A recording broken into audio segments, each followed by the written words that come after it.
అస్సలాముఅలైకుం వరహమతుల్లాహి వబర్కాతుహు. బాక్సాఫీస్లో ఈ సినిమా విడుదల కానుంది. దాని పేరు ఉదయ్పూర్ ఫైల్స్. అవును, నాకు తెలుసు. నా ఛానల్లో ఇప్పటిదాకా ఇలాంటి వీడియోస్ అయితే నేను పెట్టలేదు, కానీ ఇది పెట్టవలసి వచ్చింది. ఈ మూవీలో ప్రవక్త ముహమ్మద్ సల్లల్లాహు అలైహి వసల్లం గారి భార్య అయిన ఆయిషా రదియల్లాహు అన్హా గారి గురించి తప్పుగా చూపించడమే కాకుండా ఈ ట్రైలర్లో మన ప్రవక్త ముహమ్మద్ సల్లల్లాహు అలైహి వసల్లం గారిని అవమానించారు. मोहम्मद पैगंबर की शादी हुई थी, तब उनकी पत्नी आयशा की क्या उम्र? అమ్మ ఆయిషా రదియల్లాహు అన్హా గారి గురించి మాట్లాడుతున్నారు. మరియు మదర్సాలు ఉగ్రవాదుల గుహ అని పిలుస్తున్నారు, మరియు ఇంకెన్నో అంటున్నారు. ఇది ట్రైలర్ మాత్రమే.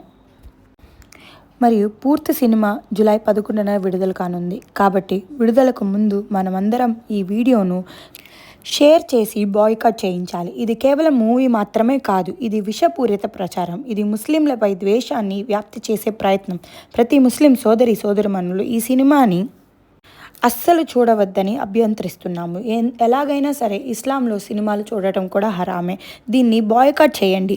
సోషల్ మీడియాలో వాయిస్ రేస్ చేయండి మరియు కమెంట్ సెక్షన్లో ఖచ్చితంగా బాయ్కాట్ ఉదయ్పూర్ ఫైల్స్ అని కమెంట్ చేయండి. ఎందుకంటే ఇది మన ప్రియమైన ప్రవక్త ముహమ్మద్ సల్లల్లాహు అలైహి వసల్లం గారి గౌరవం మన ప్రాణం కంటే విలువైనది. ఆయన గౌరవాన్ని భంగపరిచే ప్రతి దాన్ని మనం బాయ్కాట్ చేద్దాం. అలాగే ఈ వీడియోని బాగా షేర్ చేసి ప్రతి ముస్లిం బాయ్కాట్ చేసేలా చేద్దాం. ఇన్షా అల్లా. ఆమీన్.